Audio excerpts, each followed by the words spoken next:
ठाकुर जी का ब्रेकफास्ट क्या था ब्रज में? मैया रात की बासी रोटी लेती, वही में मक्खन लगा के, मिश्री लगा के, और ऐसे ठाकुर जी को रोल पुंगी बना के देती, ले लाला खातो रहे, और अपने कामन्ने करती रहती। ठाकुर जी मैया को पल्लू पकड़ के वही को खाते रहते, वही में तो मक्खन कभी वहां नहीं करे तो ऐसे खाते, कभी ऐसे खाते। बोले उद्धव यहाँ तो कोई जाने ही ना है माखन रोटी खाते के। माखन रोटी नाम ना जाने, माखन रोटी नाम न जाने, और कनुआ कहे मोए कोई न बुलावे, मैया को सुनियो मैया से जा कहियो, तेरो लाला दुख पावे, मैया को सुनियो। और मैया कैसो प्रेम करती उद्धव मोते? दूध पिवाए बड़ो हित करती। मो दूध पिवावे में बड़ो आनंद आता मैया है, और मैं ना पीता हूं ना तो मुझे कहती दूध पिवाए बड़ो हित करती, चुटिया गूंथ सिहावे ऊधो। दूध पिवाए बड़ो हित करती, चुटिया गूंथ सिहावे। मैया लाला ने एक दो बार दूध ना पियो, मैया का कहती लाला तो दूध का क्यों ना पीवे, मुंह को अच्छो ना लगे। बोले लाला दूध ना पीवे को तो चोटी छोटी सी रह जाएगी तेरी, दूध पीवे तो चोटी बढ़े। तो मैया क्या करती, लाला अपनी चोटी पकड़ के दूध पीते कि याद बड़ी है जाएगी। एक दिन मैया ते बोले मैया चोटी तो बड़ी हो बहना है। बोले लाला मैया पकड़ेगी चोटी तब बड़ी होगी, तू दूध पी। तो मुझे तो दूध में व्यस्त कर देती, मेरी चोटी की गूथ बनाती, मतलब क्या कहें उसको, चुटिया को वो बनाती, जैसे यूं करें जूड़ा। अरे माताएं बहनें अपनी चोटी गूंथती हैं ना, तो वो कह रहे हैं चुटिया बनानो ना के माते जूड़ा। ऐसो करुण प्रसंग चल लो है भैया।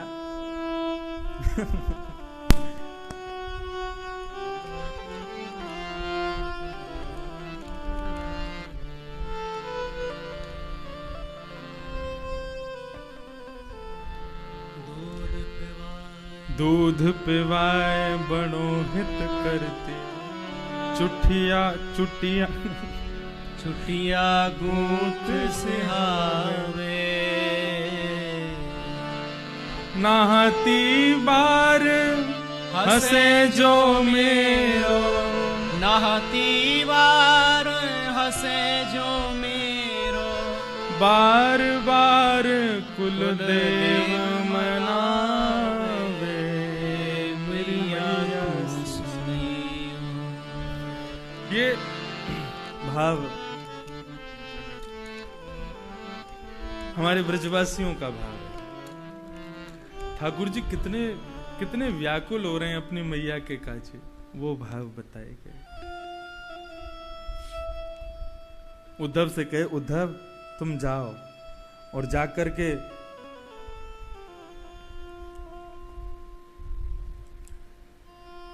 मेरे नंद बाबा और मैया से जाके कहियो मैं ठीक हूं, और गोपियों को मत संदेशैर विमोचय, मेरा संदेश जाके सुनाना उद्धव।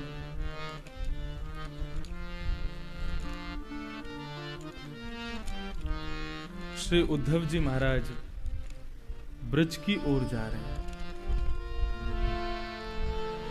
ब्रज जाने से पहले उद्धव ज्ञानवान है, और ज्ञान अधूरा है यदि भक्ति उसमें ना हो। ज्ञान में अहम होने का संदेह होता है। उद्धव जी मन में विचार करने लगे कि प्रभु मैं जाऊंगा अपने मेरे पास जो मेरी सुंदर वाणी है, जो मेरे गुरुजनों के द्वारा मुझे प्रदत्त है, उस वाणी से मैं ऐसे ऐसे भाव सुनाऊंगा कि समस्त ब्रजवासी आपको पर ब्रह्म मान करके आपकी पूजा करने लगेंगे, भूल जाएंगे कि आप उनके पुत्र हो, आप उनके सखा हो, आप उनके दैत्य हो, आप उनके मित्र हो।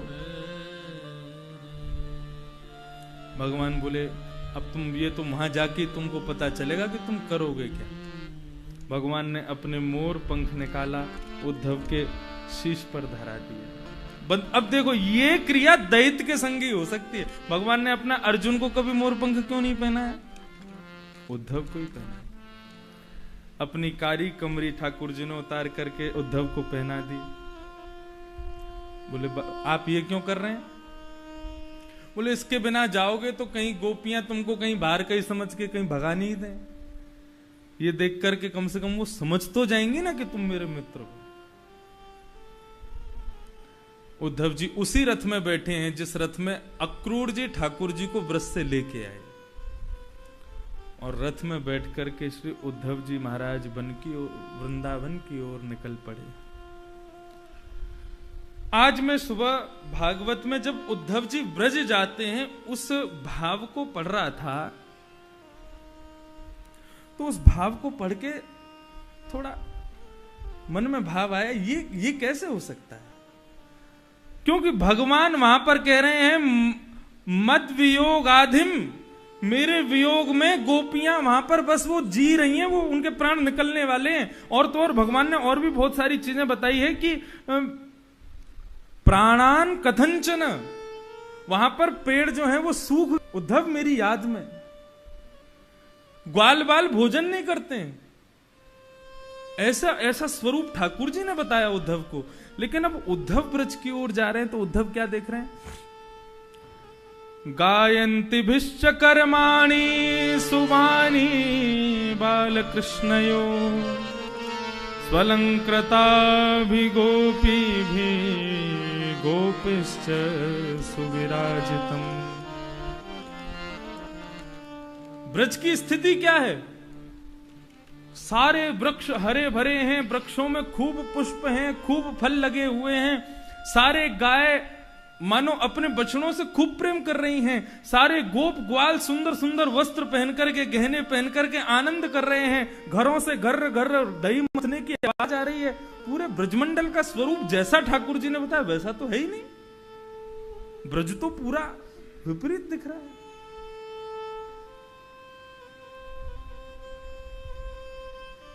भगवान ने जिस जिसके दुख का वर्णन किया वही सुखी दिख रहा है उद्धव जी को। यही है प्रकट और अप्रकट वृंदावन।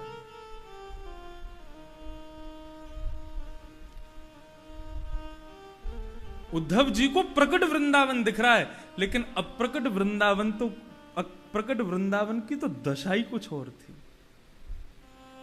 एक महाराज जी का प्रवचन सुन रहा था, वे कह रहे थे कि क्यों थी ऐसी स्थिति, क्यों ब्रज के लोग कृष्ण वियोग में जो एक पल को भी 3 युग के समान व्यतीत होना कहते हैं, आज कृष्ण वियोग में वो इतने आनंद में कैसे हो सकते हैं? तब वे कहते थे, बोले कि सुबह की सूर्य किरण जब उगती थी तो एक आश लेकर के उगती थी कि आज कन्हैया आएगा, और कहीं कृष्ण आवेगो। हमारे शुष्क चेहरान को देख के, हमारी गैयान की पतरे दुबरे उनके स्वरूप को देख के हमारे घर में दही ना मथी, आके कहीं मांगन लगो कि दही दे दो, तो कहा देंगे बापू। तो कृष्ण आएगा इस बात का स्मरण करके पूरा ब्रज सुबह उठ करके बिल्कुल अपने आप को नवा धुवा करके नवीन बनाता है, नए नए कपड़े पहनते हैं, ग्वाल बाल लड़के नए कपड़े पहनते हैं। बोले हमारो कन्हैया आ रहा होगो, हमारो कृष्ण आ रहा होगो। गोपियां अपना श्रृंगार करती हैं, नवीन नवीन आभूषण पहनती हैं। बोले आज कृष्ण आएंगे तो इतनी सुंदर बन के जाऊंगी कि मुंह को देख के एक बार को मेरे पास आके मुंह को आलिंगन कर लें।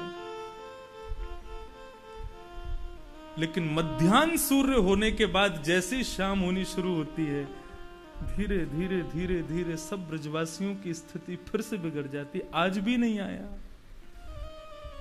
और अपने आप को सुला लेते हैं। कैसे सुलाते हैं? बोले कोई बात ना, कल आ जाएगा, आज ना आए और कल आ जाएगा। अपने अपने गहनों को गोपियां संवार के रखती हैं कि कन्हैया कल आएंगे, कल फिर पह दूंगे, मक्खन बने को बाकू पाएंगे। ऐसी स्थिति ब्रजमंडल की।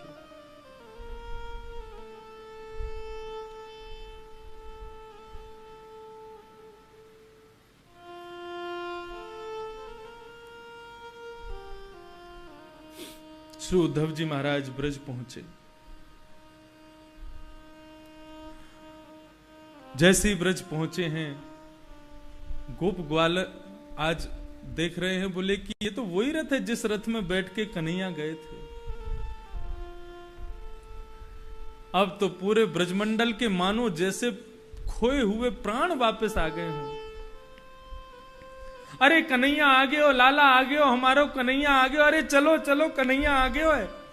सब ब्रजवासी दौड़ने लगे। मधुमंगल एक वृक्ष के नीचे बैठ गए, बोले मैं ना जाऊंगा, परसों की कह के गए हो, परसों बाद आ रहे हो, मैं ना मिलूंगा, या तो रूठ गया हूं मैं। बाकी सब सखा बोले तू रूठ रहे, हम तो जा रहे हैं, लाला को जाके गोदी में उठाएंगे, बाकी संग खेलेंगे नाचेंगे, बाकी पद्दी पे बैठा के भीतर लाएंगे। सब ग्वाल वालों को दौड़ता देख मधुमंगल सोचने लगा कहीं मुझसे पहले जाके ये कन्हैया को हृदय से नहीं लगा ले। अरे भैया रूठ बाद में लूंगा, कन्हैया इतने वर्षों बाद आयो है, जाकू वाके अपने हृदय से तो लगा लो। चारों तरफ से रथ को घेर लिया सब ब्रजवासियों ने, और टकटकी लगा करके देख रहे हैं अब हमारो कन्हैया उतरेगो या में ते।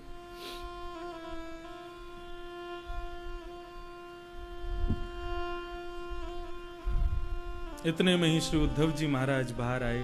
जय श्री कृष्ण। ब्रजवासी उद्धव जी को देख ही नहीं रहे हैं, वो पीछे की ओर ही देख रहे हैं। बोले शायद ये वाको संग आयो है, वाको कोई दूत होगो, लाला तो पीछे है। बोले आप पीछे कहां देख रहे हैं, रथ में और कोई नहीं है, मैं ही था। ये बात सुनकर के मधुमंगल तो वहीं गिर गए। बोले कि कन्हैया आज भी नहीं आए हो। बोले आप सब ब्रजवासियों को बहुत स्मरण करते हैं, मैं उनका दैत्य मित्र हूं, मेरा नाम उद्धव है, आप सबको याद करते हैं, तो आप सबकी सुध लेने के लिए मुझको भेजा है उन्होंने। ब्रजवासी बोले, सब ग्वाल वाल बोले ये सुनवे तो पहले हम यमुना जी में डूब चोने गए,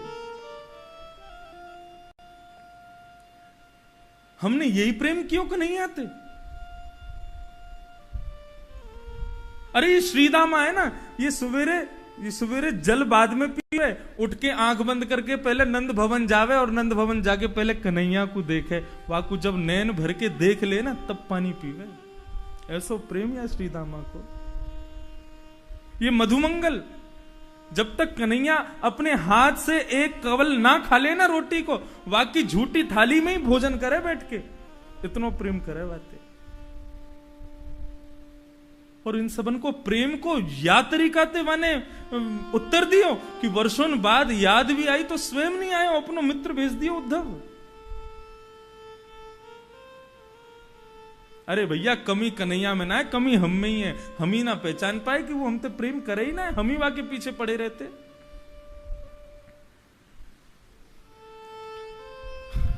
उद्धव जी बोले मेरे पास समय कम है, मैं नंद भवन जाना चाहता हूं। ब्रजवासी कहने लगे अरे नंद भवन को मार्ग पूछ के काय को अपना समय बर्बाद करो, ये नदी है ना, यहाँ के किनारे किनारे चले जाओ, नंद भवन ही उद्गम है या नदी को। बोले नदी का उद्गम नंद भवन से। बोले हाँ, कृष्ण वियोग में रो रही लाखों गोपियां, श्री राधा रानी यशोदा मैया, निस दिन बरसत नैन हमारे, निस दिन उनके नेत्रों से अश्रुपात होते हैं, बहते हैं, वही उनके अश्रु बिंद नदी बन करके बह रहे हैं। ये नदी नहीं है, उनके अश्रु बिंद हैं कृष्ण वियोग के। चले जाओ उद्धव इसके किनारे किनारे। उद्धव जी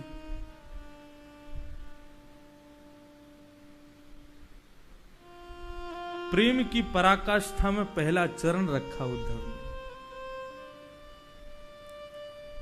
उद्धव जी के विषय में यहां वर्णन लिखा है श्रीमद् भागवत में कि उद्धव जी को क्या लगता है, कभी तो लगता है कि ये सब बड़े दुखी हैं, और कभी क्या लगता है अरे कृष्ण तो ये खेल रहे हैं, अरे कृष्ण तो वो बैठे, अरे कृष्ण तो वो गैया चरा रहे हैं दूर, अरे ये आवाज तो कृष्ण की है, कोई गोपी दौड़ के गई उसके पीछे पीछे, अरे ये तो कृष्ण जा रहे हैं। ऐसा अनुभव, ऐसा आभास हो रहा था उनको सब जगह से।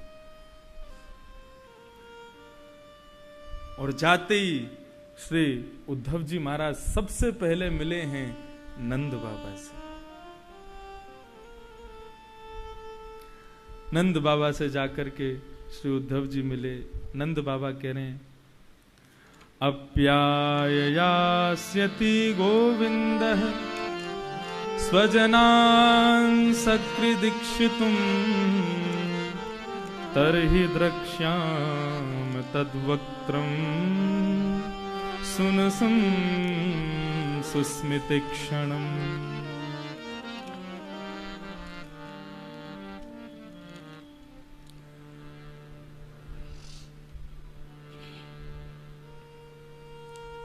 नंद बाबा के आज मैं जब ये पढ़ रहा था, आज तक मैंने उद्धव गोपी संवाद में गोपियों के विरह को सुना है, यशोदा जी के विरह को सुना है, लेकिन नंद बाबा को विरह गोपियों के और यशोदा के विरह से बहुत ऊंचा विरह है श्री नंद बाबा का। एक एक बात सुनना, नंद बाबा क्या कह रहे हैं। नंद बाबा कह रहे हैं, पहली बात तो यहां ये लिखी है कि नंद बाबा ने उद्धव जी का खूब अच्छे से स्वागत किया। भोजितम परमानि कश्यपौ सुखम, भोजन कराया, कन्हैया के बिस्तर पर सुलाया। और इतना ही नहीं, गतश्रमम पर्यपृच्छत पाद संवाहनादि भी, पैर दबाए हैं उद्धव जी के नंद बाबा ने। बोले भैया हमारे लाला को सखा आया हो है, आज जाके स्वागत में कोई कमी नहीं हो। पैर दबाए नंद बाबा ने। अब वो बात श्री उद्धव जी बोले अरे आप क्यों, लेकिन नंद बाबा ने पैर दबाए। और क्या कह रहे हैं, अप्याययास्ति गोविंद, कन्हैया ब्रज आएगा। अपने ये ग्वाल बाल पूरे दिन मेरे पीछे पड़े रहे हैं, बाबा कब आवेगो, बाबा कब आवेगो, तुम जाओ ना मथुरा जाके पूछे आओ कब आवेगो, कन्हैया आवेगो। और फिर जो बात कही है ना, तरहि द्रक्ष्याम तद वक्त्रम सुनसम सुस्मितीक्षणम। वक्त्रम कहते हैं मुखमंडल को। नंद बाबा कह रहे हैं कि मैंने 11 वर्ष 56 दिन में मुझको कभी ऐसा अवसर नहीं मिला कि मैं लाला को अपने सामने बैठा के वाके मुखमंडल को निहार सकता। मैंने कभी नैन भर के लाला को देखो ना, लेकिन अब बड़ी इच्छा होवे कि यदि वो अपने स्वजनन से मिलवे आवेगो तो मैं वाको देखूंगो, वाको स्वरूप, वाको जो सुंदर मुखमंडल है वाको अपने चित्त में बिठाऊंगा।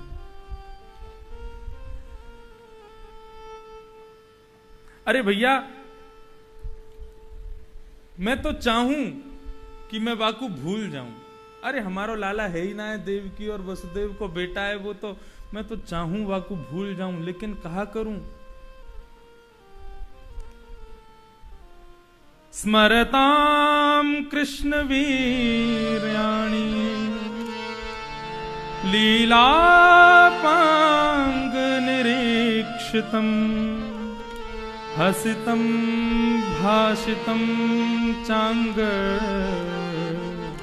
सर्वान् शिथिला।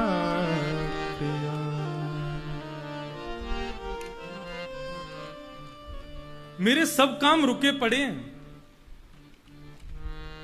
ये सब भाव बहुत सुंदर हैं, इनको बड़े भाव ध्यान से सुनना है।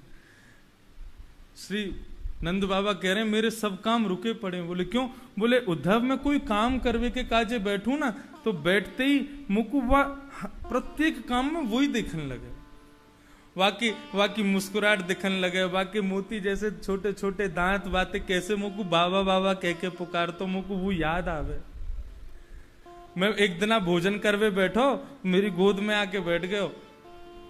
ठाकुर जी सदैव 5 वर्ष तक कहाँ कैसे भोजन करते थे? नंद बाबा की गोदी में बैठते थे और नंद बाबा एक कवल स्वयं खाते, दूसरे कवल ठाकुर जी को खिलाते। बोले एक बार तो पता कहा की हो? बोले मेरी दाढ़ी के सबरे बाल कारे हते, लेकिन धीरे धीरे वृद्धपन मुंह में आ गयो, थोड़े थोड़े सफेद है गए। वादना यशोदा ने खीर बनाई तो मोते के बाबा ही कछु कारे कछु भोरे बार तुम्हारे बढ़िया ना लगे, इन्हें सवरे ने तुम सफेद ही कर लो, भोरे ही कर लो। तो क्या करे, बोले खीर उठा के मेरी पूरी दाढ़ी ते लगा दी, बोले अब सफेद है गए, अब ऐसे ही रहो। बोले मुंह को वो सब चीज याद आवे और उन सबन को स्मरण करके मैं अपने काम ना कर पाऊं। और अगली बात जो कही है, ये सुनकर के तो सच में मेरे रोए खड़े हो गए। बोले मैं चाहता हूं कि मैं भूल जाऊं उसको, लेकिन इन ब्रजवासियों ने वाके चरण चिन्हन की नाकाबंदी कर रखी है। मैं जहां जाऊं वो वाके चरण दिख जाए, और वाके चरण देख के मुझको फिर से वाकी याद आ जाए। वाके छोटे छोटे छोटे छोटे चरणार बिंद पूरे ब्रज में अंकित हैं। ये मधुमंगल श्रीदामा वाके चरणन को लपेट करके सोमे कि कोई चढ़ नहीं जाए उन पे।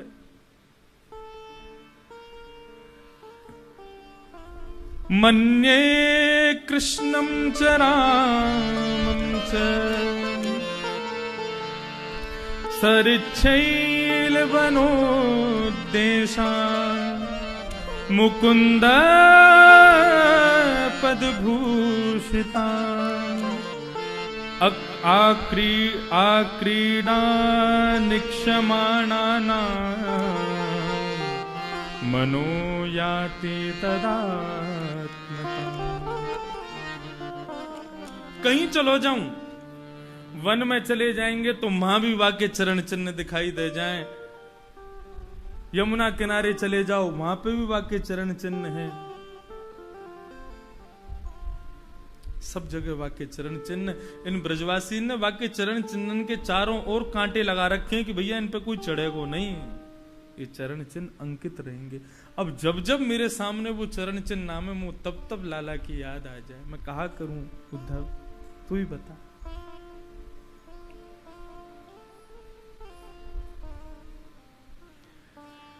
इस प्रकार से श्री नंद बाबा कह देते हैं, मन्ये कृष्णम च रामम च प्राप्ता विह सुरोत्तमे सुराणाम महदार्थाय गर्गस्य वचनम यथा। वो कहते हैं मुझे तो लगता है ये कृष्ण और बलराम दोनों भगवान हैं। इनकी लीलाएं ऐसी थी कि मुझे ऐसा लगता है कि ये भगवान हैं। और तो सुनो ना उद्धव, गर्गाचार्य जी भी मुझसे यही कह के गए थे कि ये नारायण समो गुण ही, नारायण के समान गुण वाले। इस प्रकार से श्री नंद बाबा अपने मनोभाव को उद्धव के आगे प्रकट कर रहे हैं। नंद बाबा और उद्धव दोनों बात कर रहे थे, इतने में ही यशोदा आ गई। बोले अरे धीरे बात करो, इतनी जोर जोर से बात मत करो, मेरो लाला सो रहे हो, बड़ी मुश्किल से मैंने वाकू सुलायो। कभी मोते के मुंह को मैया चंदा चाहिए, कभी मोते के मुंह को मैया बहू लिया, कैसी बहू लिया? बोले इतनी बड़ी बहू लियाओ कि मैं अपनी जेब में रख के चलो जाया करूं, ऐसी बहू लियाओ मैया। बड़ी मुश्किल से मैंने सुलाया वाकू, यहां तक कि मैया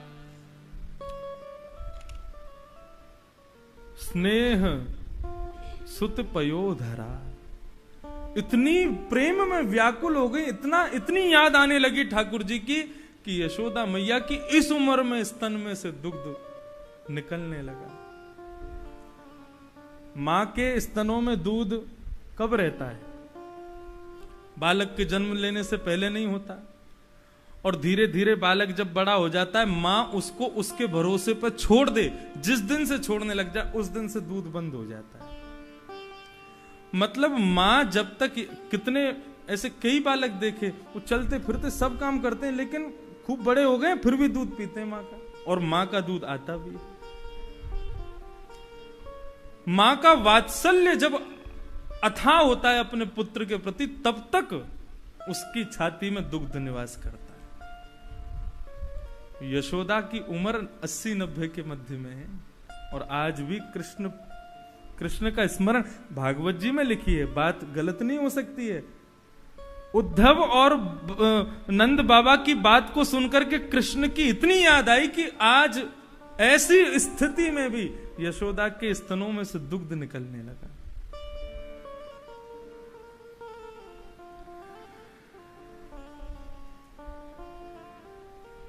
और मन में एक ही अभिलाषा कि कन्हैया को देखूं। देखूं नंद कुमार,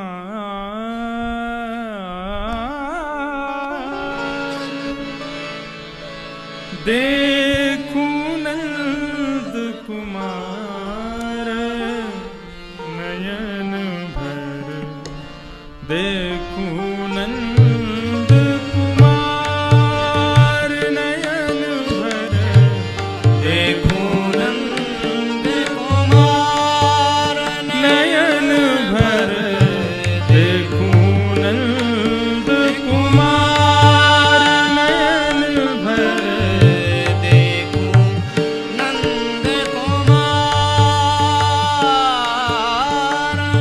देखूं नंद कुमार, देखूं नंद कुमार,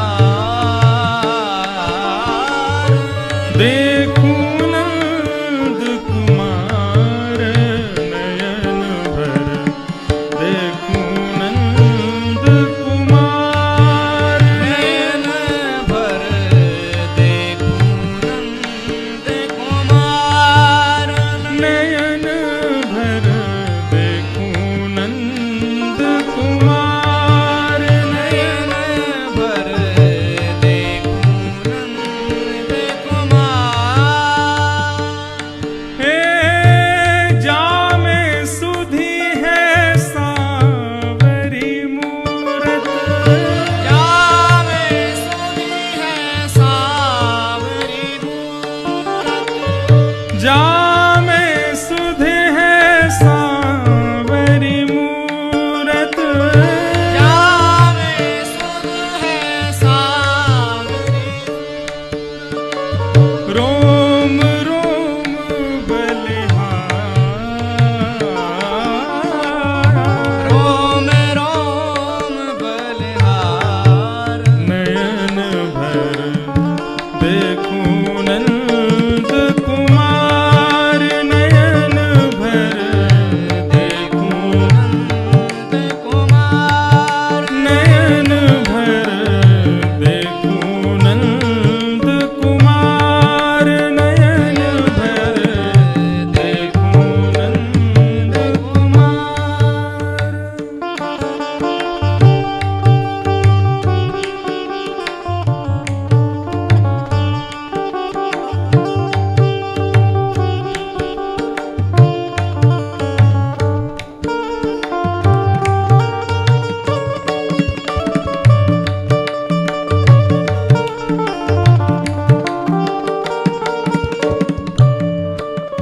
हे उद्धव,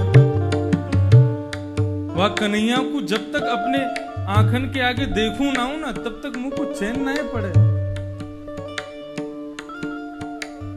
बिन देखे हूं विवश भई हूं, बिन देखे विवश भई हूं, बिन देखे हूं विवश भई हूं, बिन देखे विवश भई हो, अंग अंग सब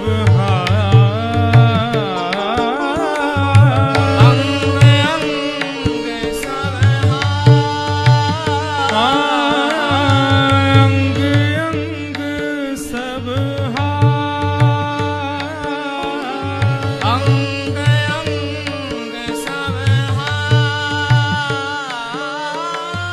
ता दिन ते सब भूल गई है, ता दिन ते सब भूल गई हो, ता दिन ते सब भूल गई हो, ता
नहीं मानत, रूप रास पर मित नहीं मानत, रूप रास पर मित नहीं मानत, रूप रास पर मित नहीं मानत, कैसे मिले कन्हाई,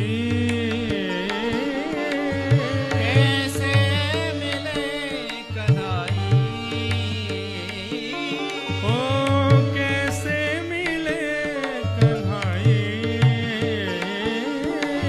कैसे मिले कन्हाई, ओ कुंभन दास प्रभु गोवर्धन धरा, कुंभनदास प्रभु गोवर्धन हे कुंभन दास प्रभु गोवर्धन धरा, कुंभनदास प्रभु गोवर्धन ओ को मिल बहुरी मेरी माई, को मिल बहुरी मेरी नयन भर देखूं नंद कुमार, नयन भर देखूं नंद कुमार, नयन भर देखूं नंद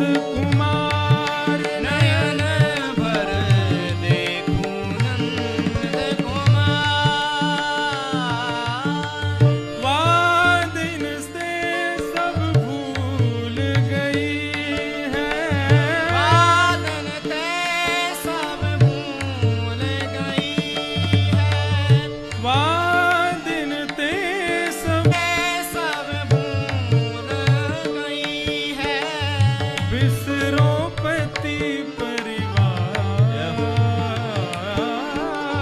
बिसरो पति परिवार, नयन भर देखूं नंद कुमार, नयन भर देखूं नंद कुमार, नयन भर देखूं नंद कुमार, नयन भर देखूं नंद कुमार, देखूं नंद कुमार, देखूं नंद कुमार।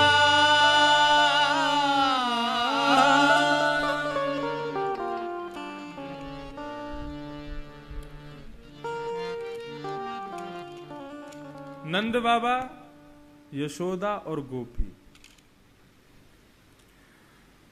नंद बाबा तो हैं ज्ञान स्वरूप, और ज्ञानी में ममता थोड़ी कम होती है। और केवल नंद बाबा ही नहीं, संसार के जितने पिता होते हैं वे सब ज्ञान स्वरूप होते हैं। मां की अपेक्षा ममत्व कम होता है पिता में। पिता का पुत्र से प्रेम बुद्धि का होता है, और मां का पुत्र से प्रेम हृदय का होता है।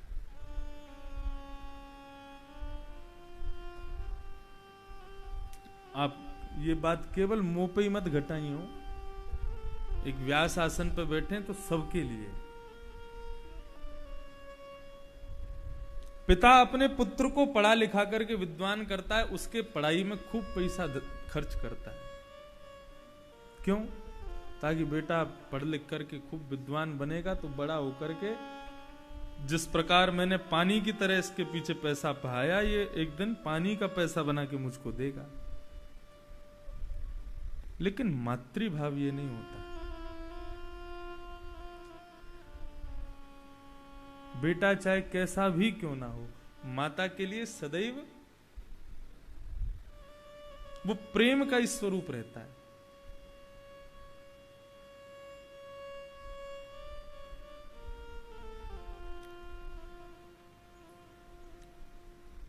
यशोदा मैया वैराग्य का स्वरूप है। और वैरागी व्यक्ति कब होता है? पहले राग में जो है, पहले रागी जो है उसी को तो वैराग्य होता है। वैराग्य के दो कारण होते हैं। जो मांगा नहीं मिला तो वैराग्य हो जाता है, ये जो चाहा वो खुद छोड़ के चला जाए तो वैराग्य हो जाता है। यशोदा मैया को वैराग्य है, लेकिन आज उद्धव ने वापस लौट करके उनके राग को पुनः उत्पन्न कर दिया।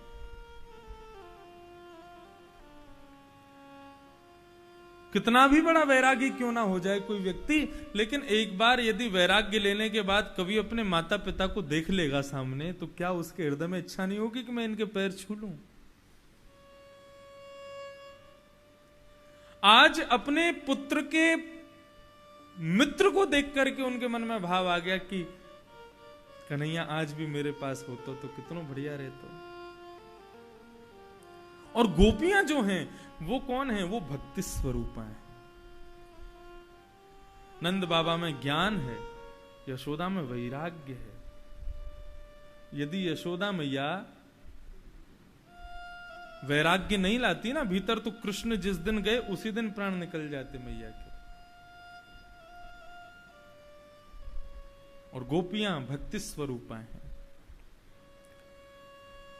श्री उद्धव जी महाराज से मैया कहने लगी, धीरे बात करो, ज्यादा आवाज मत करो, मेरो लाला सो रहे हो पलना में, अभी अभी सुबह के आई हूं बाकू में।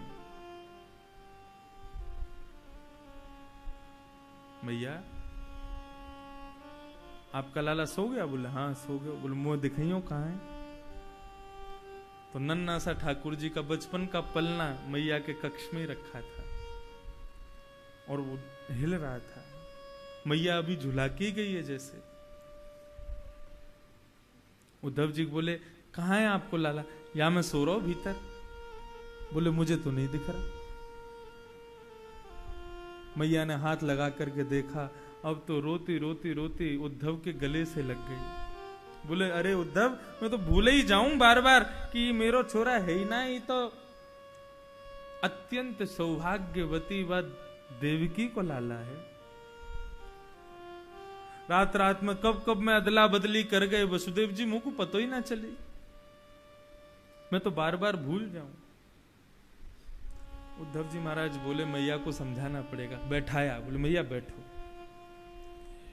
एतौ विश्वस्य बीजयोनि रामो मुकुंद पुरुष प्रधानम अन्वीय भूतेषु अवेक्षणस्य ज्ञानस्य चेसात इमौ पुराणौ। भैया बलराम और कृष्ण ये कौन है? ये साक्षात ईश्वर हैं। आपके बेटा नहीं है वो, सबके आत्मज हैं। ये ईश्वर तत्व है। पुराणों में जिनके बारे में लिखा हुआ है, पुराणों में कथाओं में जिन ईश्वर के विषय में आप सुनती हो, वो हैं वो भगवान है। उनका कोई मां नहीं होती, उनके कोई पिता नहीं होते, वो किसी से प्रेम नहीं करते, उनका कोई प्रियतम नहीं होता। न माता न पिता तस्य न भार्या न सुतादयः। ना उनके कोई माता होते हैं, ना कोई पिता होते हैं, ना कोई बेटा होता है, ना कोई बेटी होता है, ना वो किसी के आत्मज होते हैं। पूरा संसार उनका आत्मज है। आप किसको अपना पिता पुत्र कह रही हो? उसके हाथ नहीं होते, उसका मुख नहीं होता, उसके पैर नहीं होते, वो ईश्वर है। केवल लीला संवरण के लिए वो पधारे। मैया बोली का बोली तेने? उसके हाथ नहीं है?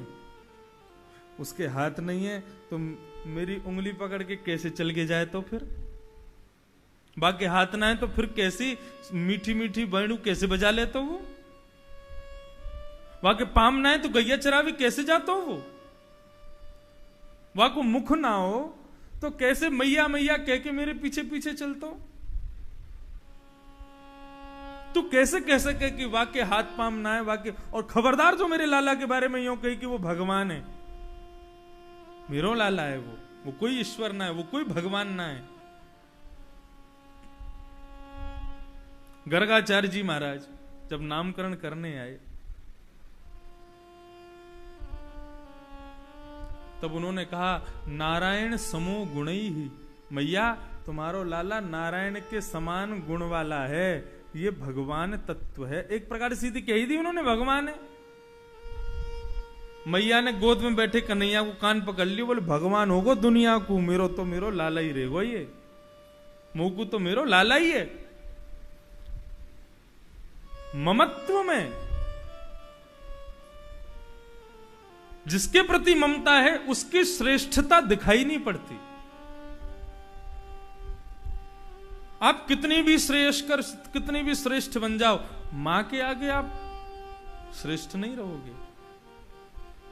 ममत्व में श्रेष्ठता नहीं दिखती, ममत्व में केवल वात्सलता दिखती है, अपने पुत्र को भी वात्सल्य दिखता है, और यशोदा के भीतर वो वात्सल्य है। यशोदा मैया इस प्रकार से उद्धव को सारी लीलाएं बता रही हैं। कृष्ण और उद्धव, नंद बाबा और यशोदा के बीच में रात भर संवाद। प्रातः काल का समय हुआ, गोपियां सब अपने अपने घरों से निकली, मंडित रथ को देखा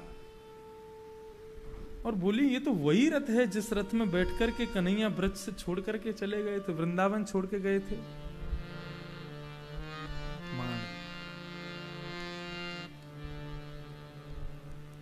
ये तो वही रथ है जिसमें बैठकर के कन्हैया ब्रज से चले गए थे।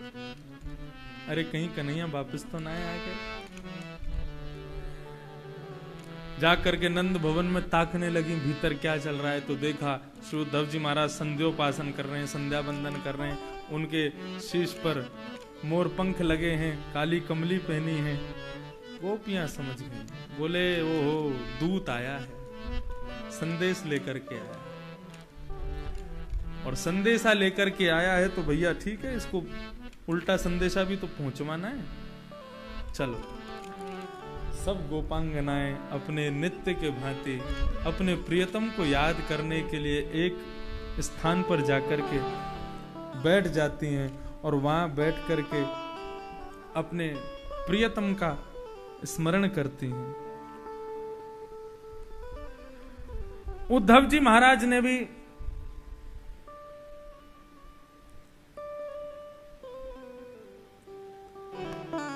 दुखण लागे दरस बिन दुखण लागे। गोपियों की स्थिति ऐसी ही है, और ये भाव गोपियों का सबसे बड़ा भाव, सबसे सुंदर भाव वही है, त्रुटिर युगायते त्वाम पश्यताम। उस भाव से गोपियां सब खोल के रख देती हैं, कन्हैया कितनी व्याकुल है हम तुम्हारे लिए। तुम जब सामने होते हो ना प्रियतम, और उस समय यदि आंखें झपक जाती हैं तो 3 युग जैसे बीत गए हों ऐसा लगता है। जड़ उदीक्षताम, हम ब्रह्मा से कहती हैं अरे जड़ ब्रह्मा तूने ये पलकें क्यों बनाई, तुझे पता नहीं था कि श्याम सुंदर का दर्शन करेंगे हमारे नेत्र। अब विचार करो, जिनको इतने छोटे से कम समय को भी 3 युग के समान की व्यतीति होती हो, वो कृष्ण विरह में कैसे जी रही हैं।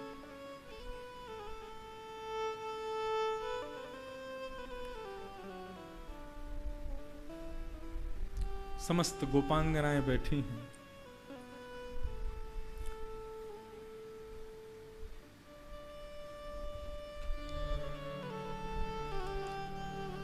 इतने में ही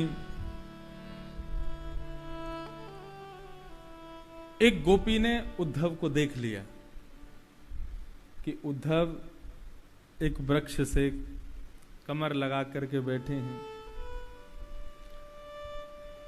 और इतने में ही एक भौरे का वहां आगमन हो जाता है। तो गोपियां उस भौरे को केंद्र में लेकर के मानो उद्धव से कह रही हैं। उद्धव से सीधा नहीं कह रही, क्योंकि दूत, पत्रवाहक, गुरु और मित्र का मित्र, ये 3-4 वो पूरा श्लोक मुझे याद नहीं है। इन लोगों का सदैव सम्मान करना चाहिए, उनको कुछ सीधे मुंह मत कहो। तो दूत बन के आए हैं उद्धव जी, तो स्पष्ट रूप से तो नहीं कह सकती उनसे कुछ, इसलिए उस भौरे को देख करके उद्धव जी से कह रही हैं। और इसी को कहते हैं भ्रमर गीत। अच्छा, एक बात आपको बताऊं, एक रहस्यमयी बात। अभी तक आज गोपियों का हम लोग जो 4 गीत सुनने थे, वेणु गीत, गोपी गीत और युगल गीत और आज भ्रमर गीत, आप प्रत्येक गीत को देखिए, सब में गीत प्रारंभ होने से क्या लिखा है? पहले गोप्य ऊंचू, गोप्य ऊंचू, सब में गोप्य ऊंचू। भ्रमर गीत में देखना क्या लिखा है, वहां पर लिखा है गोप्युवाच, मतलब गोपियां नहीं गा रही हैं, कोई एक गोपी गा रही है और उससे यह सिद्ध होता है श्री राधा रानी इसको गा रही है।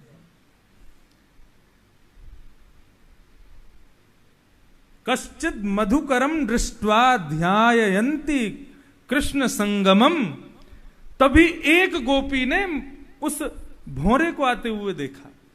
बाकी की गोपियां तो उद्धव को पहले ही देख चुकी थी, उनको पता था उद्धव आए हैं, लेकिन श्री राधा रानी सीधे उद्धव से शिष्टाचार का पालन करेंगी ना, उद्धव से थोड़ी कहेंगी। उन्होंने भौरे को आते देखा और बाकी के 3 गीत जो आपने सुने वो गोपियों ने। गोप्युवाच मधुपकितव बंधो मास्पृशांग्रिं सपत्न्या कुछ विलुलित माला कुंकुमश्मश्रुभेन वहतु मधुपतेस्ता मानिनीनां प्रसादं यदु सदसि विडम्यं यस्य दूतस्त्वमेद्रे मधुपकितव बन्धो।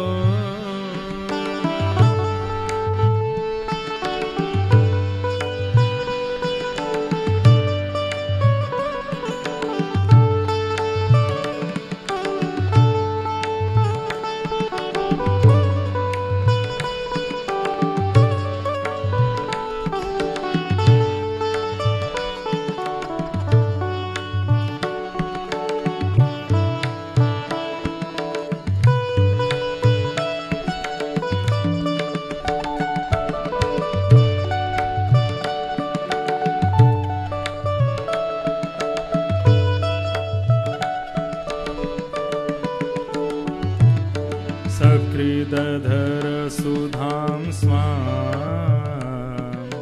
मोहिनीं पाययित्वा सुमनस इव सद्य त्यजेस्मान् भवाद्रे परिचरति कथं पादपद्मं तु पद्मा यपिवत हत चेता उत्तम श्लोक जल्पये मधुपकितव बन्धो।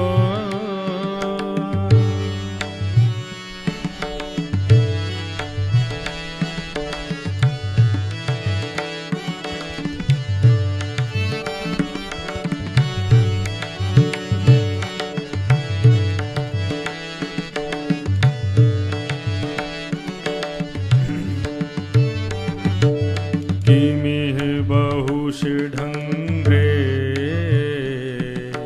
कायसे त्वं यदूनां मधिपतिमृगहाणाम् अग्रतो न पुराणम् विजयसख सखीनां गीयतां तत्प्रसङ्गः क्षपितकुचरुजस्ते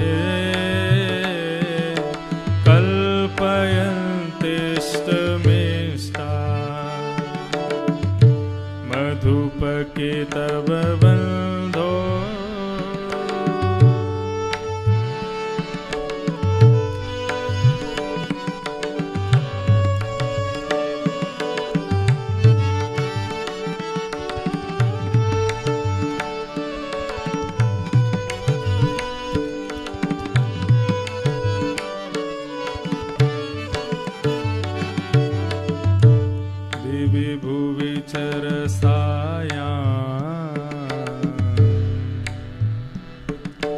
दिवि भुवि चरसायां का स्त्रियस्ततुरापा कपटरुचरिहास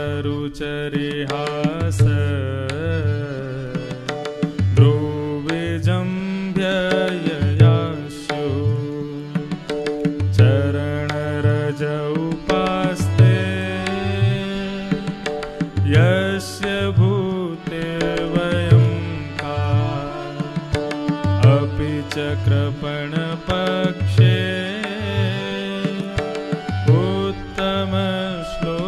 उत्तमश्लोकशब्दः मधुपके तव बन्धो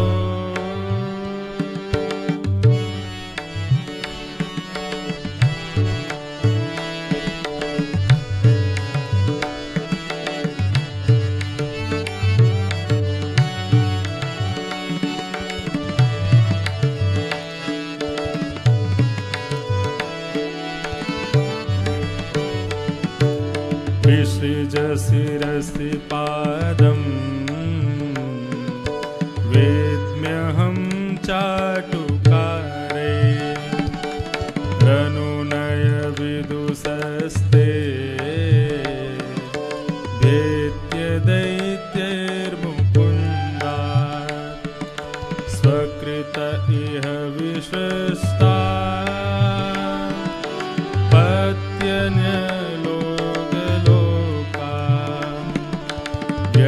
जगत चेता किं नु सन्धेयमास्मिन् मधुपके तव बन्धो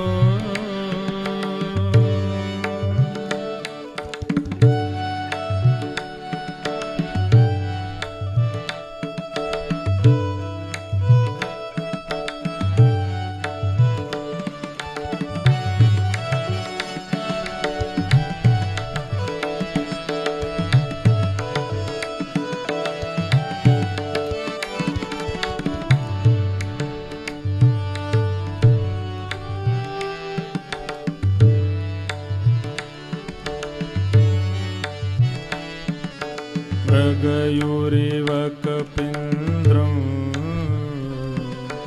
विव्यधे लोकधर्मा स्त्रियमकृतविरूपां स्त्रीजितः कामयानां बलिमपि बलिमत्वा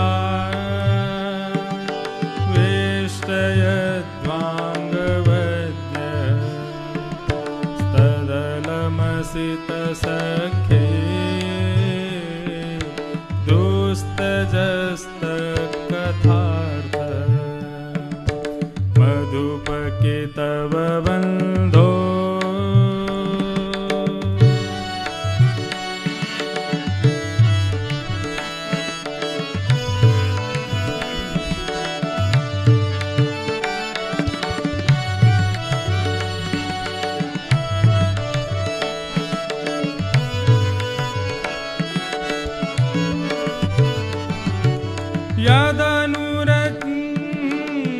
यदनुचरित लीला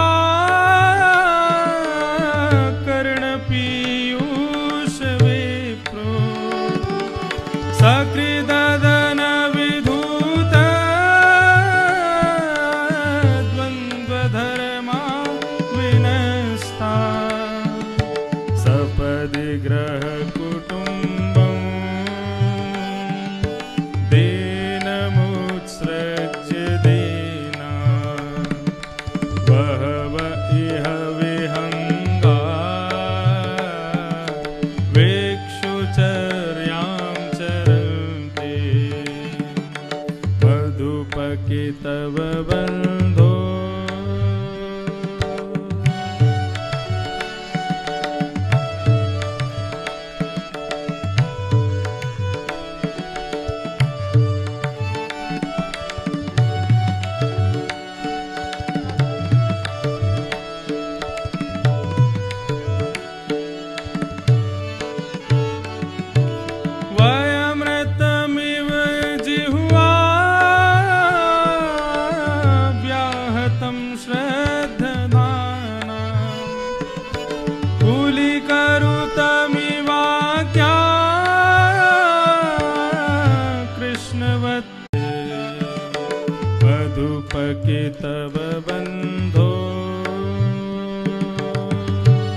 अपि सकथानः किङ्किणीणां गृणीते भुजमृगुरुसुगन्धं मूर्ध्न्यधास्यत् तदा नो मधुपके तव बन्धो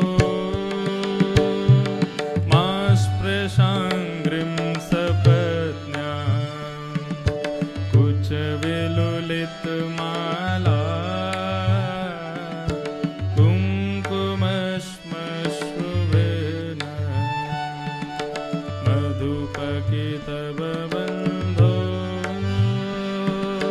मधुपके तव बन्धो मधुपके तव बन्धो।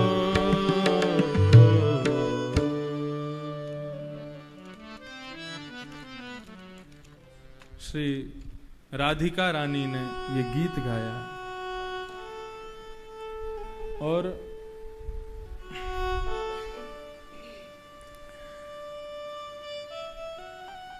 श्रीमद् भागवत में जितने छंद हैं उन छंदों में सबसे सुंदर छंद भ्रमर गीत का है, क्योंकि अदृश्य भाव से श्री राधिका रानी ने इसको गाया।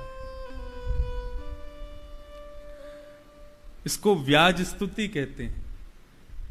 ठाकुर जी की स्तुति गा रही हैं, लेकिन सुनने में ऐसा लगेगा कि ठाकुर जी की बुराई कर रही हैं क्या, ठाकुर जी का मतलब कहो तो निंदा कर रही हैं क्या।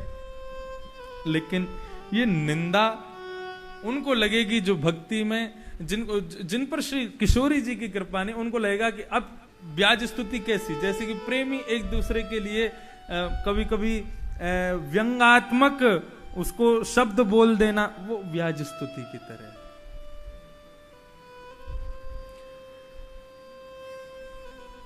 एक भौरे को आते हुए देखा।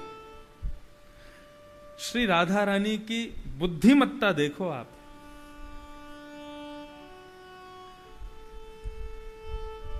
ऐसी स्थिति बताते हैं कि जितनी काली वस्तु उनके सामने दिखती वो सब में कृष्ण को देखते थे।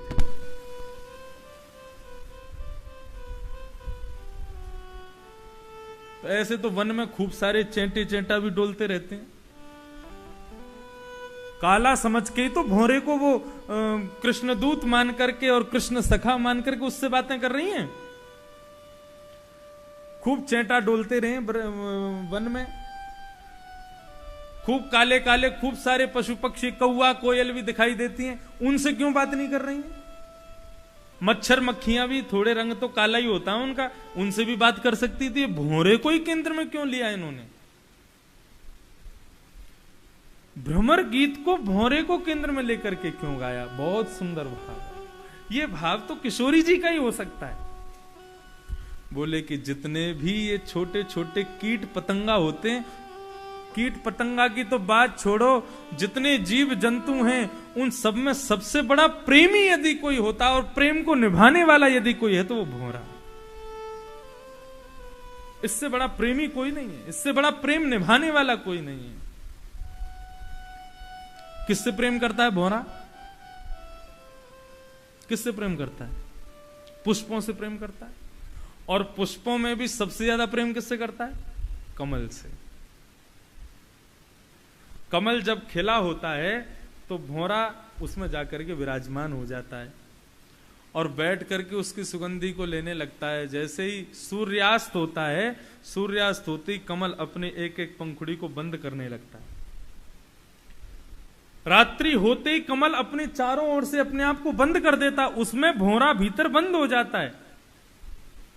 भौरा जानता है अगर मैं सुबह तक बाहर नहीं निकला ना तो मेरे प्राण निकल जाएंगे।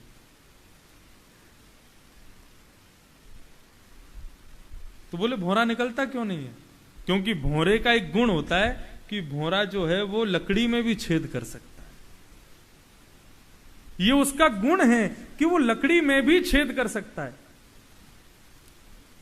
तो कमल उसके लिए कौन सी बड़ी बात है? कमल की पंखुड़ियां तो अत्यंत कोमल होती हैं, वो चाहे तो उनमें छेद कर सकता है, लेकिन यही तो भौरे की खासियत है, वो कमल से इतना प्रेम करता है कि चाह करके भी उसमें छेद नहीं करता, रात्रि में उसी में मर जाता है। चाहती तो और किसी जीव को भी केंद्र में लेकर के, उनको केंद्री तो चाहिए था, बात ही तो पहुंचानी है, भौरा ही क्यों? बोले इसलिए मधुपके तब बंधो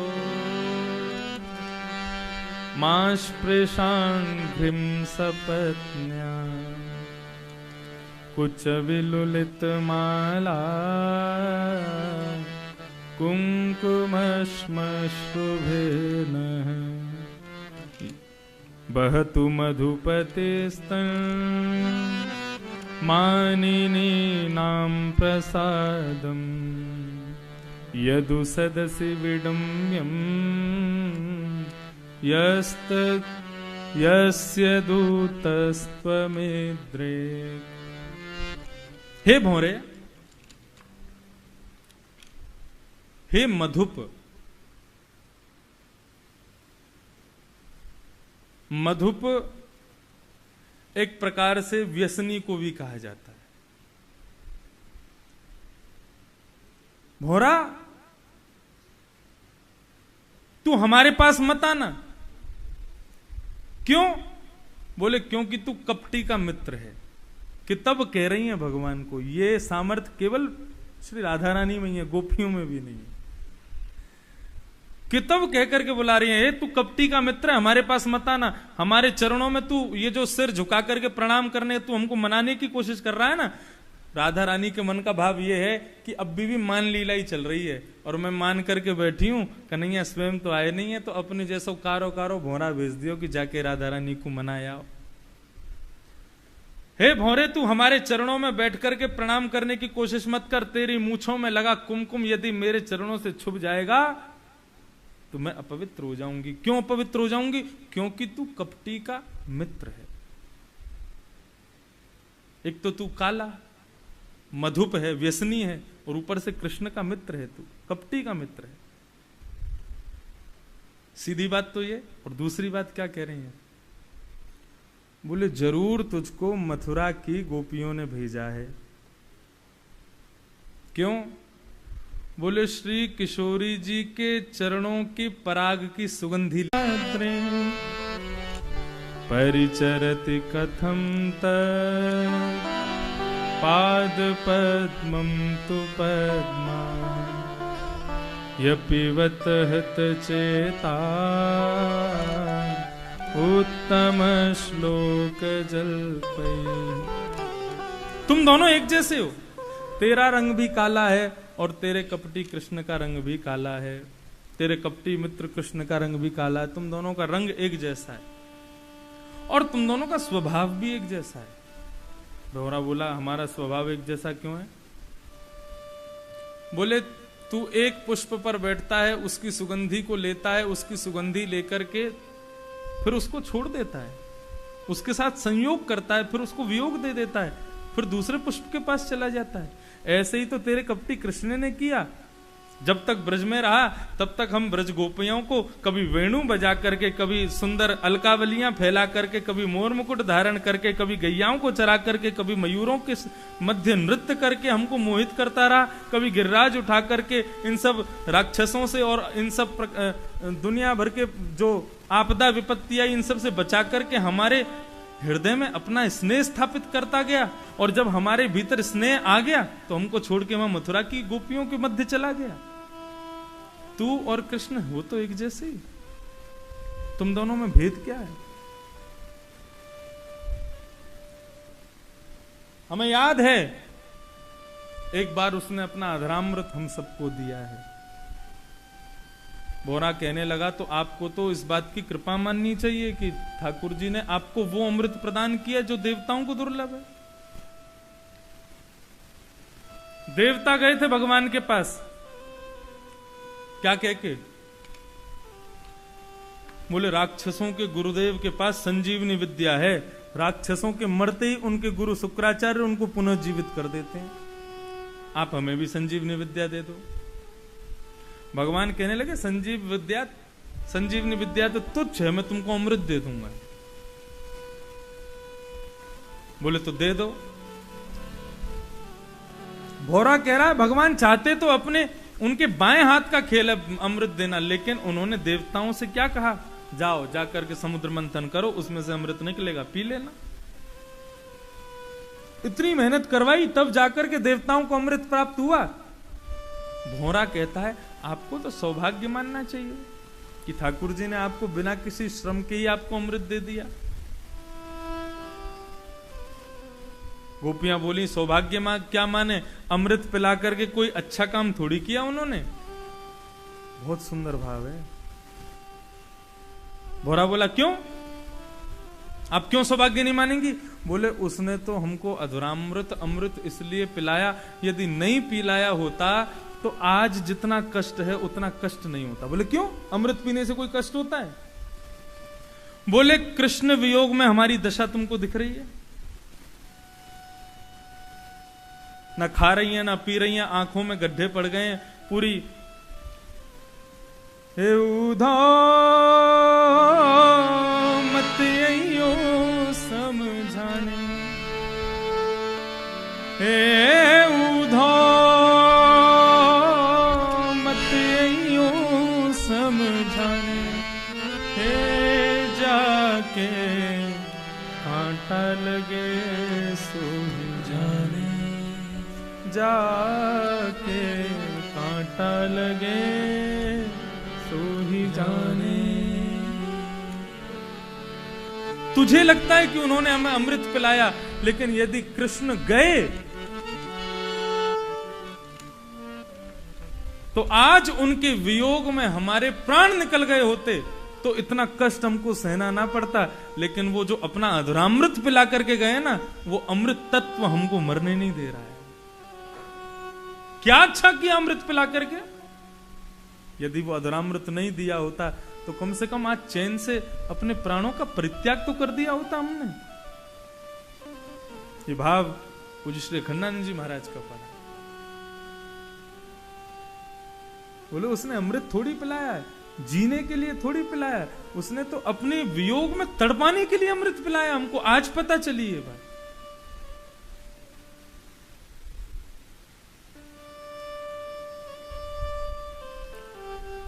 अरे भौरे तू बार बार आकर के उसका गुणगान मत कर। किमिह बहुष ढंग्रे गायसी त्वं यदूना, मधिपति मृगहाणा मग्रतो नः पुराणम्, विजय सख सखीना तत्प्रसंग, क्षपित कुचुरुजस्ते कल्पयन्ति स्तमिष्टा।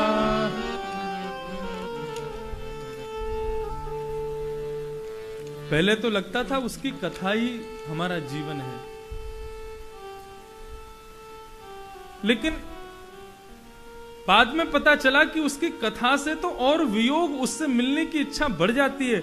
अरे भोरे तू उसकी चर्चा हमारे बीच में मत कर, उसकी बात हमारे बद्धे में मत कर। तुझे उसकी कथा गाने का शौक है ना, उसकी कथा करने का शौक है, जा मथुरा की गोपांगनाओं के बीच में जा करके कर। अरे हमारे सामने उसकी कथा गाएगा तो तेरी अच्छे से फिर पिटाई हो जाएगी, हम नहीं सुनना चाहती उसके बारे में। मथुरा की गोपियों के पास जाकर के कर, वो उसकी प्रशंसा सुन करके हम तो उसको जानती हैं, हम तो उसको जानते हैं, हमें उसको जानने की आवश्यकता नहीं, हम तो उसके रग रग से वाकिफ हैं, हम तो उसको जानते हैं। हमें मत बता उसके बारे में, तुझे बताना है तो जाके मथुरा की गोपियों को बता।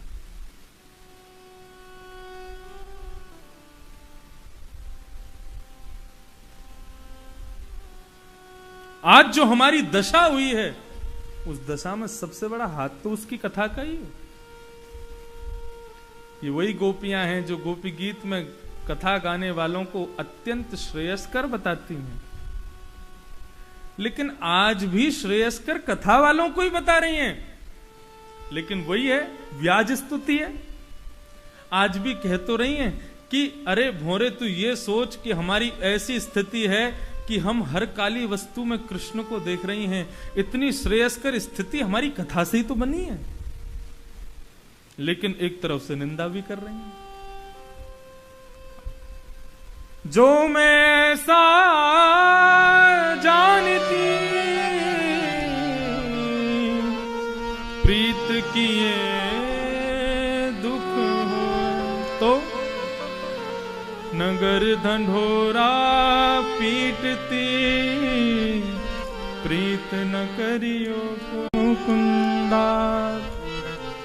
स्वकृत इह विशिष्टा पत्य पत्यन्य लोका व्यसजक्र व्रसजदकत चेता किम नु संधेयमास्मिन्। ऐसे व्यक्ति से क्या संधि करें हम, ऐसे व्यक्ति से क्या। तू अपनी चटकारी मत दिखा हमारे आगे, चतुराई मत दिखा। बार बार उड़ता है फिर आगे बैठ जाता है, फिर उड़ता है फिर आगे बैठ जाता है। ये तू बार बार हमको मनाने का जो प्रयास कर रहा है, ये चटुकारी तेरी हमारे सामने नहीं चलेगी। मानो राधा रानी कह रही है, तू बार बार आता है मनाने के लिए, मान जाओ मान जाओ मान जाओ, फिर चला जाता है फिर आ जाता है। तू खुद बता भोरे, जिसके लिए हमने सब कुछ छोड़ दिया,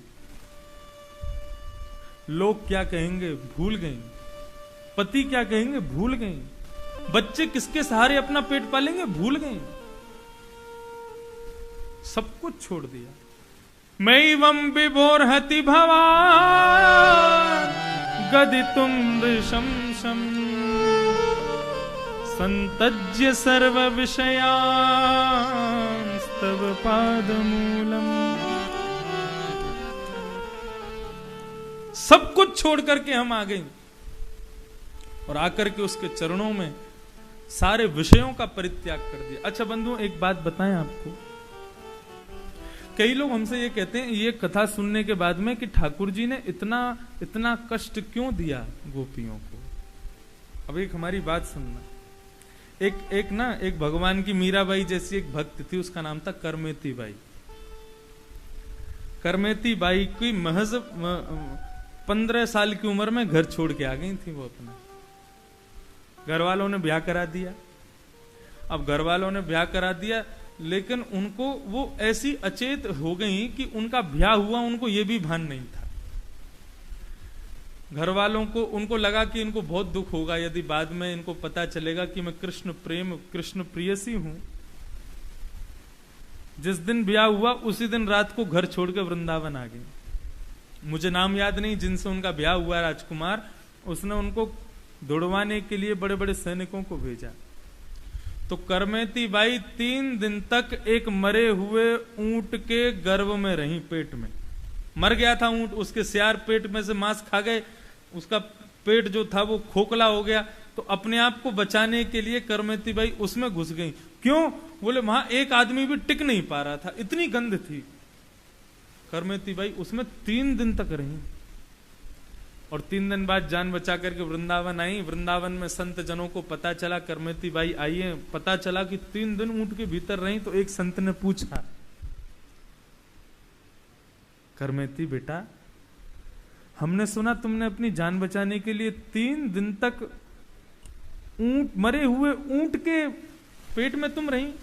अरे जिसकी गंध के आगे एक व्यक्ति भी वहां नहीं टिक सकता, तुम ऐसे ऊंट में कैसे रह ली? ऐसे ऊंट के पेट में तुम कैसे रह ली? करमेती बाई क्या बोली? अच्छा एक और बात, करमेती बाई वृंदावन तो आई नहीं थी, वृंदावन नहीं आई थी, वो ब्रज के किसी और क्षेत्र में रही थी। मैं थोड़ा ही पढ़ पाया था उनका विषय। तो पहला उनसे पूछा तुम वृंदावन क्यों नहीं गई? तो बोली कि मैं अपने विषयों में, मेरा शरीर ऐसे ऐसे स्थानों पर रहा, ऐसे परिवार में जन्मी जहां पर विषय आसक्त लोग रहते हैं।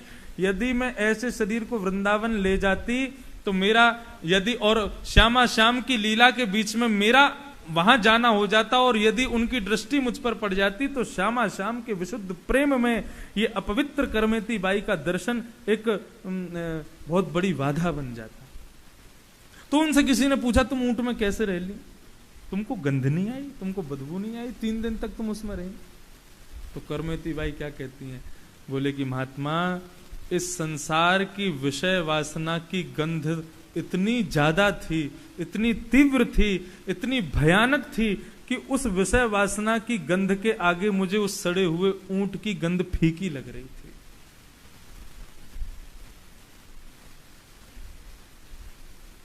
अरे जो गोपियों के और श्री राधा रानी के प्रेम को वियोग तो वो है, लेकिन जो इसको पीड़ा समझते हैं वो सावधान हो जाना। ये संसार की पीड़ा जो तुम लोगों को मिलती है उससे तो लाख गुना सुख है इस पीड़ा में, उससे तो लाख गुना सुख है।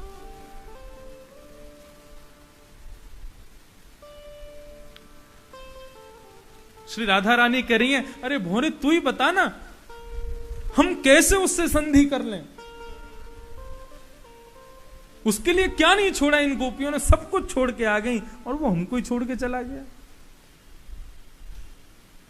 अरे तेरा ये मित्र एक जन्म का नहीं, जन्म जन्मांतरों का कपटी है। ले, एक बार कपटी बोलने में आदमी कान पकड़े, वो कह रही है जन्म जन्म हमेशा का कपटी है वो। भोरा बोला, ऐसे मत बोलो हमारे स्वामी को। बोले तू बता अगर हम गलत हों तो। बोले क्यों? मृगयुरिव कपिन्द्रम् विव्यधे लुब्धधर्मा स्त्रियमकृत विरूपा स्त्रीजितः कामयानाम् बलिमपि बलिमत्वा वेष्टयद्वंस्तवद्य तदलमसितं सख्यै दुस्त्यजस्तत्कथार्थः। कपिंद्र, कपिंद्र कौन है? बाली, बानर राज बाली। क्या बिगाड़ा था उसने? यही तुम्हारा कपटी कृष्ण जब राम बन के आया, बड़ा अपने आप को मर्यादा पुरुषोत्तम कहता है, छुप करके बाण मार दिया उसको। क्या बिगाड़ दिया था उसने? कुछ भी नहीं, छिप करके मार दिया, उसके संग कपट किया। लोग इसका गलत भाव नहीं लेना, ये प्रेमी की भाषा है। अरे भगवान ने तो उद्धार ही किया उसका भी, लेकिन यहां पर प्रेम बोल रहा है, मानवता, गोपियों का भाव बोल रहा है ये। और स्त्रिय मकृत विरूपाम, बेचारी वो सुरपनखा, क्या बिगाड़ा था उसने? उसके नाक कान काट दिए। यूं ही तो कही थी उसने आगे कि मैं ब्याह कर लूं क्या तुमसे, मुझे तुम अच्छे लग गए हो, मुझसे ब्याह कर लो। उसके नाक कान काट दिए। अरे भैया कोई पूछवे आवे कि हम तुमसे ब्याह कर लें तो हाथ जोड़ के मना कर दो, नहीं करने। और ज्यादा कुछ के तो कुछ और कर दो, उठ के चले जाओ, वहां से निकल ही जाओ। तुमने उसके नाक कान काट दिए। और बलिमपि बलिमत्वा वेष्टयद्वान्,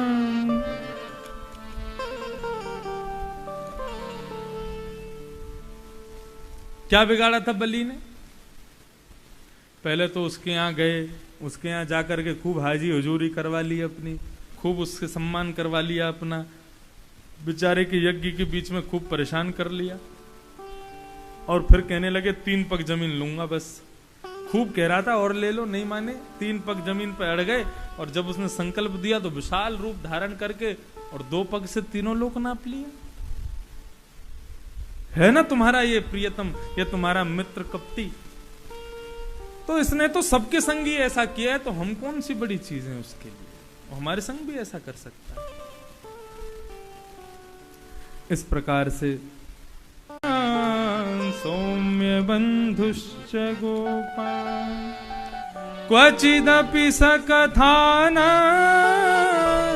किंकरीणां गृणीते भुजमगुरु सुगंधं मूर्ध्यधास्यत् कदानु।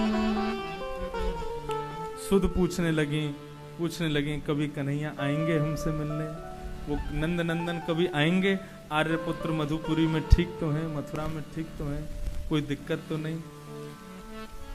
तो ये गोपियों का भाव है। जाए बसे हैं दूर बिरज से, भेजते हैं संदेशा,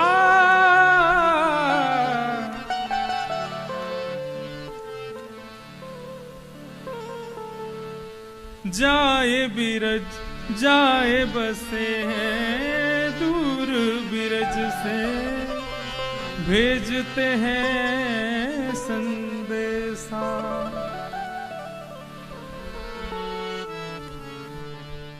कृष्ण विरह में गोपियां कह रही हैं कि दूर बिरज से पहुंच गए और मिलने की याद आई है तो स्वयं नहीं आए, संदेशा भेज रहे हैं। अरे उद्धव जाके कह देना, प्रियतम को पतियां लिखूं जब वो हो परदेश, तन में मन में जीवन में वाको कहा संदेश। हमें संदेशा कुछ नहीं सुनना है, वो तो हमारे जीवन में है, हमारे प्राण है, हमारे सब कुछ है।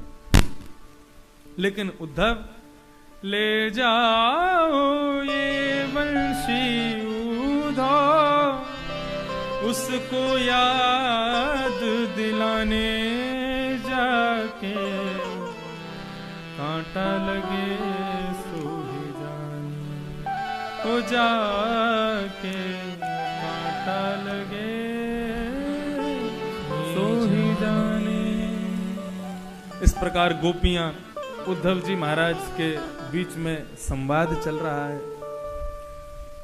ऊधो सूधो है चलो सुन गोपिन के बोल, ज्ञान बजाई डुमडुमी प्रेम बजायो ढोल।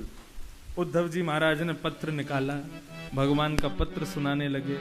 भगवान कह रहे हैं, भवते नाम वियोगो में नहीं सर्वात्मना क्वचित्, यथा भूतानि भूतेषु खम्बायग्नि जलम महि। भगवान ने क्या कहा? पत्र के माध्यम से बहुत सारी बातें कही, लेकिन एक भाव भगवान कह रहे हैं, गोपियों मैं तुमसे कभी अलग नहीं हो सकता। जिस प्रकार शरीर से पृथ्वी जल तेज वायु आकाश अलग नहीं हो सकते, लेकिन दिखते भी नहीं है, उसी प्रकार मैं भी तुम में दिख नहीं रहा हूं तुम्हारे पास ही, और तुमसे कभी दूर नहीं हो सकता। लेकिन गोपियों के भाव के आगे भगवान का पत्र भी फीका पड़ गया। उद्धव जी महाराज से सब गोपियां कहने लगी, मेरी सुनो, अरे जरा मेरी भी तो सुन लो, मेरी क्या बात है, मेरी सुन लो, जरा मेरी सुन लो। इस प्रकार उद्धव जी को गए थे शाम तक रहने के लिए, लेकिन 6 महीना वृंदावन में ही हो गया। 6 महीना बाद उद्धव जी महाराज को होश आया। उद्धव जी महाराज ने समस्त गोपांगनाओं को प्रणाम नहीं किया, उनके चरणों को प्रणाम नहीं किया। गोपियों से कहा थोड़ी थोड़ी पीछे है जाओ न। सब गोपी पीछे हो गई तो उनकी चरण रज को उठा करके अपने माथे से लगाया। आशा महो चरण रेणुज श्याम हम श्याम, वृंदावने किमपि गुलमलतौषधीनाम्, यादिस्त्वजं स्वजनमार्य पथं च हित्वा, भेजु मुकुंद पदवीं श्रुतवीं मृगायाम्। और इस प्रकार से अपना पटका फैलाया और आकाश मार्ग में विधाता ब्रह्मा की ओर देखने लगे। एहो विधिना तो पे अचरा पसार मांगू, जन्म जन्म दीजो याही ब्रज बसिवो। हे विधाता, आज मैं अपने पुण्य, यदि मेरे कुछ पुण्य बचे हैं और उनसे आप मुझे पुनः जन्म देना चाहते हैं, तो हे विधाता मेरी एक बात सुन लो। जन्म जन्म दीजो या ही ब्रज बसिवो, मोकू हर जन्म या ब्रज में ही बसवे को आप वरदान दे दो। और क्या कह रहे हैं? बोले कि मैं इनके चरण छूने के योग्य नहीं, इनकी चरण धूली छूने के योग्य हूं। और चरण धूली मस्तिष्क पर लगाते ही ऐसे ही प्रेम की अनुभूति उद्धव जी को हुई, तो ब्रह्मा से कहने लगे ऐसी कोई योजना नहीं बन सकती कि ये चरण धूली में ही मैं संलिप्त रहूं हमेशा। ब्रह्मा जी बोले उसके लिए तो तुमको कोई छोटा मोटा गुल्म पत्ता आदि पौधा बनना पड़ेगा। बोले फिर नोट कर लो, अगले जन्म में हमको वृंदावन का छोटा सा पौधा बना देना, जब जब हवा चलेगी ये गोपियों की चरण रज में सदैव संलिप्त रहूंगा मैं, बस यही मेरी अंतिम इच्छा है। श्रीमद् भागवत के उत्तर महात्म्य में लिखा है, जब भगवान अपनी लीला पूरी करके चले गए तो समस्त भगवान की पटरानियां ब्रज में रहती हैं, उनको यमुना जी ने आदेश किया कि भैया गोवर्धन के कुसुम सरोवर पे जो लता गुल्म पत्र हैं वो सब उद्धव का स्वरूप हैं। जब गोपियों को विरह हुआ तब उद्धव ने आकर के उनको सांत्वना दी, उनको सुख प्रदान किया, आप सब भी वहीं जाओ। भगवान की पटरानियां कुसुम सरोवर पर गईं, जाकर के कीर्तन किया तो वहां पर पत्तों में से, वृक्षों में से कृष्ण कथा उदयमान हो गई। ऐसा कहते हैं आज भी ब्रज के जितने भी पत्ते वृक्ष हैं सब उद्धव के स्वरूप हैं और सब वृंदावन ब्रज में निवास करते हैं। बोलो भक्त वत्सल भगवान